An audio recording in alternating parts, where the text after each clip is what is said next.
ప్రకటన గ్రంథము 2వ అధ్యాయము.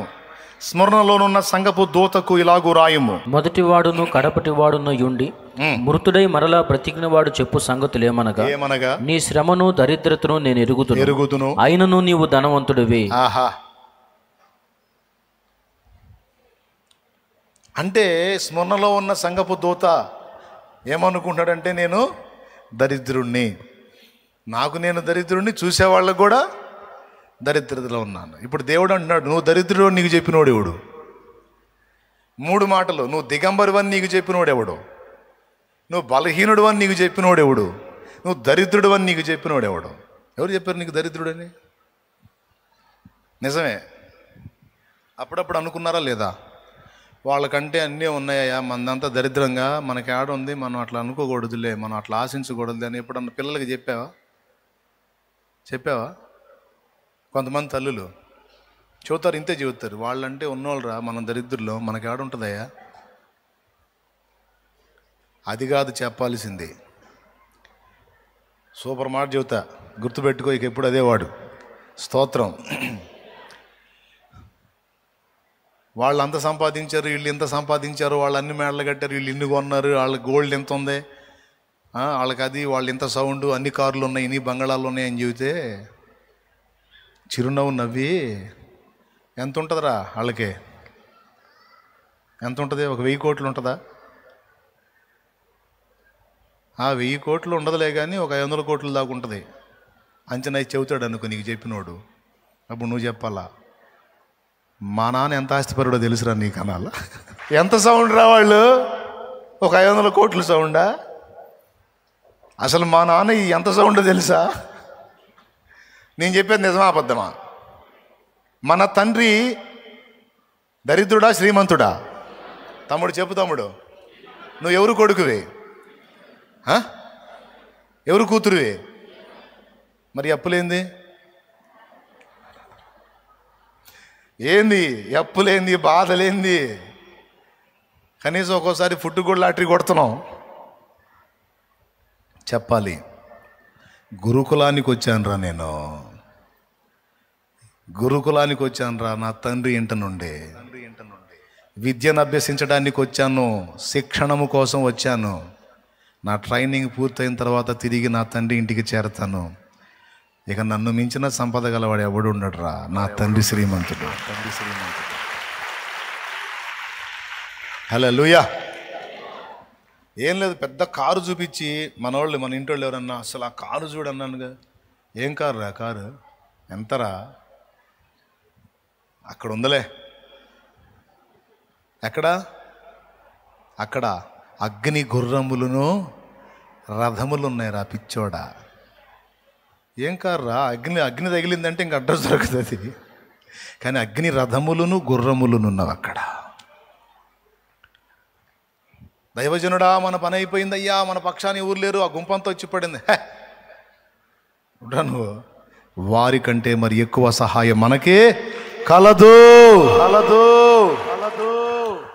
అంతేగాని వాళ్ళకి అది ఉందయ్యా, వీళ్ళకి ఇది ఉందయ్యా, మన బతికి ఇంతేనయ్యా, మన రేకుల షెడ్ అన్నయ్యా, మన తాటాకులేనయ్యా. అవునా? దరిద్ర పలుకులు పలకొద్దు.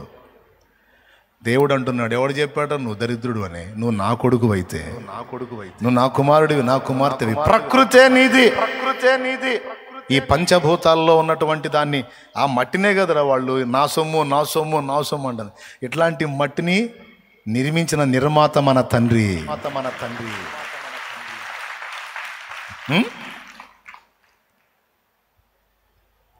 ఏమర్థమైంది మీకు? ఇప్పుడు అనుకుంటారా దరిద్రుడు దాన్ని ముక్కు పొడుకు కూడా గతి లేదు, నా దరిద్రం అంటాను. ఏమనాలి? సొమ్ములు ఒంటి నిండా పెట్టుకున్న వాళ్ళు నీ దగ్గరకు వచ్చి నీ ముందు ఓవర్ యాక్షన్ చేశారనుకో, ఏమన్నా వ్యంగ్యంగా మాట్లాడారనుకో, నవ్వుతా ఇదే చెప్పాలి, మా నాన్న శ్రీమంతుడు, ట్రైనింగ్ పూర్తయిన తర్వాత సమస్తము నాదే. యా, ఎంతమంది నమ్ముతున్నారు ఇది నిజమని? చెప్పండి. ఇప్పుడు దరిద్రుడని నీకు చెప్పినోడు ఎవడు చెప్పాడు? నీ మనసు చెప్పిందా? సైతాన్ చెప్పాడా? ఎవడు నిద్రలో చెప్పాడా? జేబులో డబ్బులు లేకపోవచ్చు, పరుసు ఖాళీ అయి ఉండొచ్చు, కానీ నీ అమౌంట్ అంతా దేవుని లాకర్లో భద్రంగా ఉంది.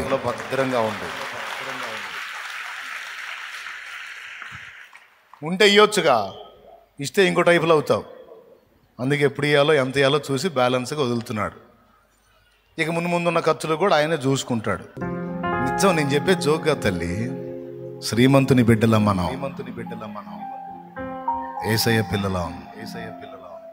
మన తండ్రి శ్రీమంతుడు. గురుకులానికి వచ్చాం. ఇప్పుడు మనకి రాచ వస్త్రాలు ఉండవు, సామాన్య వస్త్రాలు ఉంటాయి. కమ్మని విందులు ఉండవు. ఏముంటాయి? కందమూలాలు ఉంటాయి. గురుకులలో శిక్షణ పూర్తయిన తర్వాత అప్పుడు వస్తుంది రథం. అలాగే భూమి మీద మనం పొందాల్సిన అనుభవాలు అయిపోయిన తర్వాత అప్పుడు పంపిస్తాడు. నడు వచ్చేయండి, అప్పుడు ఉంటుంది ఇక. ఎంతమంది నమ్ముతున్నారు? చెప్పండి. దరిద్రులు అని చెప్తారా? అస్సలు ఒప్పుకోవద్దు. బలహీనుడు నేను బలవంతుడిని అనుకోవాలి. దరిద్రుడైన వాడు నేను దరిద్రుడిని కాదు, నా తండ్రి సమృద్ధి గలవాడు నేను. అలాగే అపరాధ భావంతో ఉన్నవాడు నా తండ్రి ముందుకు వెళ్తాను, నన్ను నీతిమంతునిగా తీర్చువాడు ఆయనే అనుకోవాలి. లార్డ్, ఈరోజు నాతో మాట్లాడిన ఈ మాటలన్నిటి కొరకై వందనాలు. ఈ ఫీలింగ్స్ అన్నీ నాకున్నాయి. ఇలా నేను ఎన్నోసార్లు అనుకున్నాను, నన్ను నేను నిందించుకున్నాను, నన్ను నేను తృణీకరించుకున్నాను, నా బ్రతుకు నేను చూసి తిట్టుకున్నాను. వాళ్ళ పని అలా ఉంది, వీళ్ళ పని అలా, నా కర్మ ఇలా, నా దరిద్రం అని అనుకున్నాను. నన్ను నేను దరిద్రురాలిగా అనుకున్నాను. నన్ను నేను దోషిగా అనుకున్నాను. నన్ను నేను బలహీనురాలు నాకేం తెలియచావదు అనుకున్నాను. కానీ ఈరోజు స్ట్రైట్గా నీ దాసుల్ని వాడుకొని నాతో మాట్లాడిన మాటల కొరకై వందనాలు.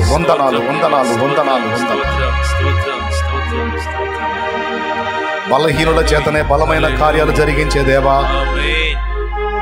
దరిద్రులను ధనవంతులుగా చేసి తమకే లేని వారి చేత అనేకులకు ఇప్పించగల దేవా, నీకు కృతజ్ఞతాస్తుతులు. ఒకే పూట పట్టెడు పిండి కొంచెము నూనె కలిగినటువంటి స్త్రీ చేత ప్రవక్తకు కరువు కాలం అంతా తీరిపోయిన దాకా రొట్టెలు పెట్టించావు దేవా, నీకు స్తోత్రము. నువ్వు చేపిస్తావు తండ్రి, నువ్వు ఇస్తావు తండ్రి. నువ్వు మాకుంటే మేమెందుకు దరిద్రులం అవుతావయ్యా? నువ్వు మాకుంటే మేమెందుకు బలహీనం అవుతాం? నువ్వు మాకుండి ప్రశస్త వస్త్రము కప్పిన వాడవైతే మేమెందుకు దిగంబర్లం అవుతాం? నిన్ను బట్టి మేము ప్రశస్త వస్త్రము గలవారము, నిన్ను బట్టి మేము బలవంతులము, నిన్ను బట్టి మేము శ్రీమంతులము. నీకు వందనాలు. మా బిడ్డలందరి హృదయాల్లో ఈ మాటలు శిలాక్షాలుగా ముద్రించి, విరక్తితో, అపరాధ భావంతో, దోషారోపణతో చావును వెతుకుతున్నటువంటి అజ్ఞానులను కళ్ళు తెరచి ఆ దురాలోచన వారి నుండి దూరపరచు. దయ్యములను బంధించు. చావు చావు చావు చావు అని ప్రేరేపిస్తున్న అపవిత్రాత్మని నజరేయుడైన యేసు నామములో బంధిస్తున్నావు. చావ నిమిత్తం లేదు, పోరాడుతాను. తుది శ్వాస విడిచేంత వరకు పోరాడుతాను. ఎన్ని అవమానాలైనా, పోరాటాలైనా, ఎన్ని ఎదురు దెబ్బలైనా, ఎన్ని విమర్శలైనా నా దేవుని వైపు చూస్తూ సాగిపోతాను. ఆయన అవమానానికి అప్పగిస్తే అవమానమే పొందుతాను, ఘనతకి అప్పగిస్తే ఘనతే పొందుతాను. నా తండ్రి ఏం చేయాలనుకున్నాడు ఆయన అదే చేస్తాడు. ఆయన చిత్తమే జరగాలి. నేనైతే నిరాశపడను, కృంగిపోను, అధైర్యపడను అని బిడ్డలు తీర్మానిస్తుండగా బిడ్డలను బలపరిచి వెలిగించి నీ కొరకు సాక్షులుగా చేయను.